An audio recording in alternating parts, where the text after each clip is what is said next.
ब्राह्मण देवता प्राय दुखी पाए जाते हैं, ब्राह्मण देवता प्राय दुखी पाए जाते हैं, लेकिन कभी कभी भाव बढ़ जाते हैं जब श्राद्ध पक्ष आ गए। श्राद्ध पक्ष में हर दुनिया ब्राह्मण के अमिताभ बच्चन हो जाता है।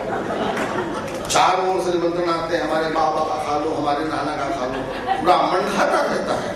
लेकिन साहब मैं भी ब्राह्मण हूँ और श्राद्ध का नहीं खाता। जब मैं जिंदा हूँ तो खुद अपनी कमाई का खाऊंगा, दूसरे की डेड बॉडी का क्यों खाऊंगा। लेकिन मैं आपको क्या बताऊं बहन जी, ग्वालियर में मेरी बड़ी रेपुटेशन है ब्राह्मणों के रूप में, बहुत से निमंत्रण आते हैं। एक ठाकुर साहब मेरे पड़ोस में रहते हैं, सुनने लायक बात है, एक ठाकुर साहब मेरे पड़ोस में रहते हैं, श्राद्ध पक्ष में आए, बोले चौबे जी मेरे पिताजी का श्राद्ध है, आपको खाना खाने आना है। मैं कहा ठाकुर साहब मैं श्राद्ध का नहीं श्रद्धा का खाता हूँ। मेरे पिताजी के श्राद्ध में खाना खाने आना है, ठाकुर साहब बोला। मैं ठाकुर साहब मैं श्राद्ध का नहीं श्रद्धा का खाता हूँ। ठाकुर समझा नहीं, बोला क्या मतलब। मैं जब तेरे पिताजी जिंदा थे तब कभी क्यों नहीं बुलाया, तब कभी नाश्ते में भी नहीं बुलाया, मरने के बाद में डायरेक्ट लंच पे बुला रहा है। मैं तेरे पिताजी का एजेंट हूँ, उनका माल खाऊंगा वहीं पहुंच जाऊं।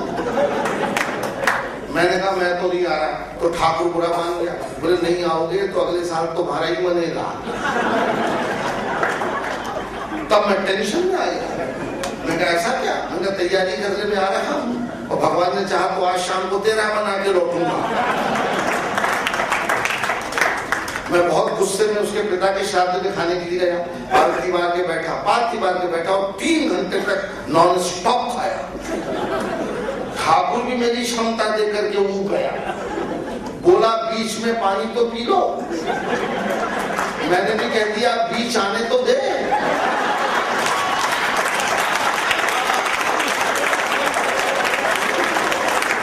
मैं तो तैयारी से गया, ठाकुर मुझसे बोला बीच में पानी तो पी लो। मैंने भी कह दिया बीच आने तो दे और बीच में तू मत आ, वरना हूं तो बैठ रहा हूं और आज इतने गुस्से में हूं कि नॉनवेज भी खा सकता हूं। ठाकुर काफी डिलीशियस था। ऐसा भागा फिर नहीं दिखा, ऐसा भागा फिर नहीं दिखा। इस देश में पेट की अनंत संभावनाएं हैं, पेट में कुछ भी कितना भी जा सकता है। मुझे याद है एक हाथी का ऑपरेशन हुआ, ऑपरेशन के बाद में डॉक्टर ने नर्स से पूछा अपने औजार तो गिन लिए पूरे तो हैं। नर्स बोली डॉक्टर साहब औजार तो पूरे हैं मगर छोटे वाले डॉक्टर साहब नहीं दिख रहे।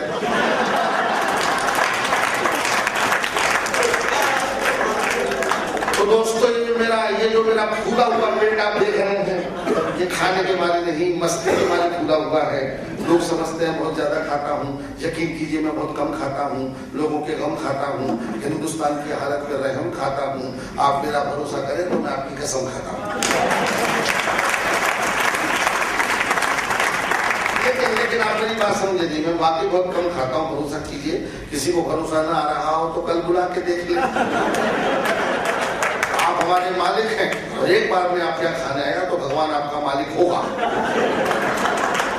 इसलिए आपके लिए एक ही कि यहाँ से बिना खाए चला जाऊँ, क्योंकि बड़ी मुसीबत मेरे साथ में है। आप सही नहीं जानते बड़ी मुसीबतें होती हैं, इनसे बात निकालता रहता हूँ, आप तक पहुँचाता हूँ। आइए थोड़ा मैं आपको सुनाता हूँ, बहुत थोड़ा सा, क्योंकि मैं बहुत कम सुनाने वाला हूँ। मेरी 2 ही खूबियाँ हैं कि मैं बहुत कम खाता हूँ और बहुत कम सुनाता हूँ। कम खाता हूँ इसलिए मैं जिंदा रहता हूँ, कम सुनाता हूँ इसलिए सुनने वाले जिंदा रहते हैं। आनंद लीजिए, इस बड़ी प्रॉब्लम्स हैं, बहुत सारी मुश्किलें मेरे साथ में होती हैं। अब तो खैर मैं काफी दुबला हो गया हूँ।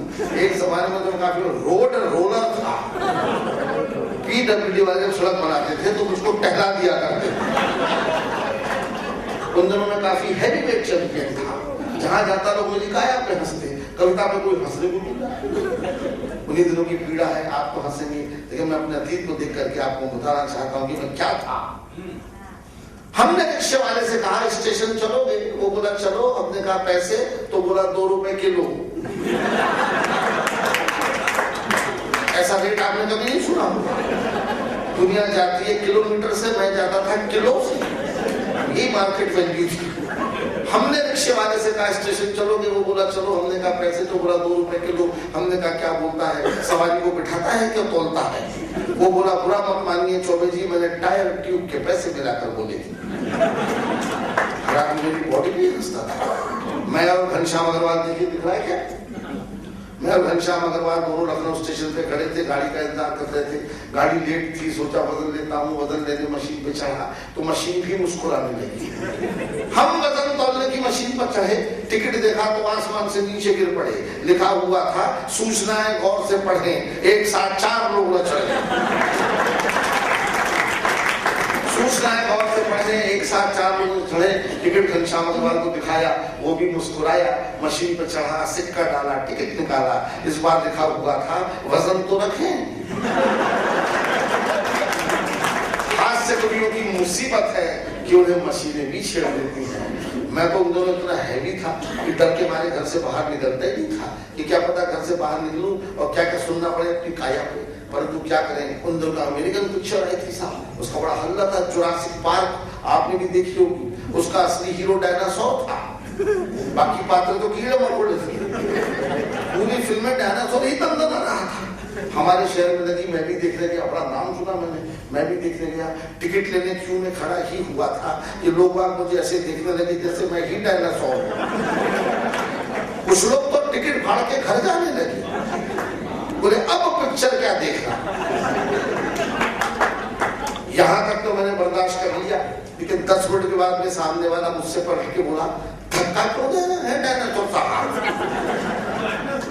मैंने कहा धक्का कौन दे रहा है, सांस भी ना छोड़ू। सामने वाला कोई 50 ग्राम का था, मेरी एक सांस के साथ में आधा किलोमीटर आगे पहुंच जाता था। आदमी अपना वजन बढ़ाता नहीं है, मुझे पहुंचता है तो मेरा दुखी दिल सोचता है। डॉक्टर कहता है वेट कम करो, बीवी कहती है पेट कम करो, चेन्नई वाले कहते हैं रेट कम करो। मैं तीनों से कहता हूँ मैं गरीब आदमी हूँ, उस पर रहम करो, रहम करो। कोई करता नहीं, कोई करता नहीं, और मैं ऐसे ही अपना सिर सुनता रहता हूँ। आइए अंतिम पीस, क्योंकि बहुत कम समय बचा है, समय बहुत कम है।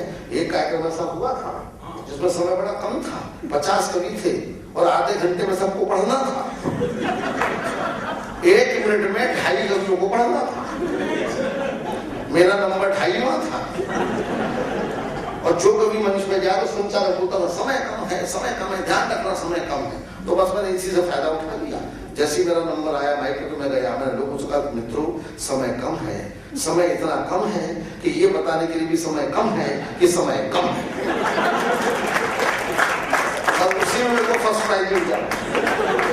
तो उसी का फायदा उठाते हुए मैं आपको बहुत समय कम है इसलिए अंतिम एपिसोड सुन लीजिए। उसके बाद में आपका प्यारा लाड़ा कवि अरुण जैन भी आपके सामने आके आपका समय नष्ट करेगा। मैं साहब जंगल में रहता था, ग्वालियर में, चंबल का इलाका है, जंगल में रहता था। मैंने जंगल में मकान बनाया, ताजा हवा के बीच में, लोगों के बीच में से भाग करके। पर्यावरण में रहने का शौकीन था, लेकिन मेरा मकान जंगल में था, अकेला था। तो दोस्तों ने राय दी कि भाई अकेले मत रहा करो, कुत्ते भी पालो। तो मैंने कुत्ते पाल दिए साहब। उन दिनों में काफी मोटा था और एक कुत्ता मेरे घर में था, वो भी काफी मोटा था, अल्सेशन। तो मैंने गेट पे बोर्ड लगा दिया, मोटे कुत्ते से सावधान। अब मेरी मुसीबत, हर आदमी मेरे को आदर की निगाह से देखते ना, मोटे कुत्ते से सावधान। एक ने तो डायरेक्ट ही पूछ लिया,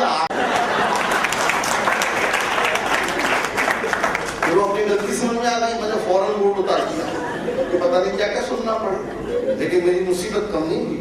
एक दिन जब मैं अपने कुत्ते के लिए अंडे खरीदने गया, उस दिन तो मेरी हालत ही खराब हो गई। मैंने अंडे वाले से एक सिंपल सवाल पूछा जो कोई भी पूछता। मैंने अंडे वाले से पूछा कि आपने ये अंडे कैसे दिए? आप लोग भी गलत समझ रहे हैं। जैसे हम पूछते हैं आलू कैसे दिए, प्याज कैसे दिए, उसी लपेट में पूछा मैंने उससे कि आपने ये अंडे कैसे दिए? तो घूर के बोला कि चौबे जी आप भाव पूछ रहे हैं कि तरीका। मैं कभी भाव बताते तरीका बेटा, फैक्ट्री तेरी है कि मेरी है? कोई खास बात नहीं है साहब, मुझसे मिलती लोगों का कैरेक्टर खराब होने लगता है। मेरा बेटा सुनने लायक बात है, मेरा बेटा खराब अंडे खरीद लाया, वापस करने में गया, दुकान पे तो नौजवान बैठा था, तो मैंने उससे पूछ लिया अंडे आपने दिए थे? वो बोला कितने बजे की बात है? मैंने कहा अंडे भी घड़ी देख के देता है क्या? बोला नहीं, बोले कितने बजे की बात है? मैंने कहा 12 बजे की होगी। वो बोला उस समय मेरे पिताजी ने दिए होंगे। 12 बजे रोज वही देते हैं। और मैंने कहा बोले मैं तो 8 बजे देके निकल लेता हूँ। मैंने कहा दोनों बाप बेटे की अंडी देते रहते हैं। वो बोला जी हाँ, खानदानी बिजनेस है, बाबा भी दिया करते थे और संडे को हमारे बच्चे भी दिया। आप लोग तालियां पीटते हैं और मैं अपना माथा पीटता हूँ क्योंकि हम भी दुखी हैं। मिर्जा गालिब का शेर सुना करके, अपनी पीड़ा को आपको बता करके, मिर्जा गालिब का शेर सुना करके मैं उनकी अम्मी के लिए भूमिका बनाना चाहता हूँ कि वो आएंगे कि बनाकर फकीरों का हम भेष गालिब, तमाशाई अहले करम देखते हैं, तमाशाई अहले करम।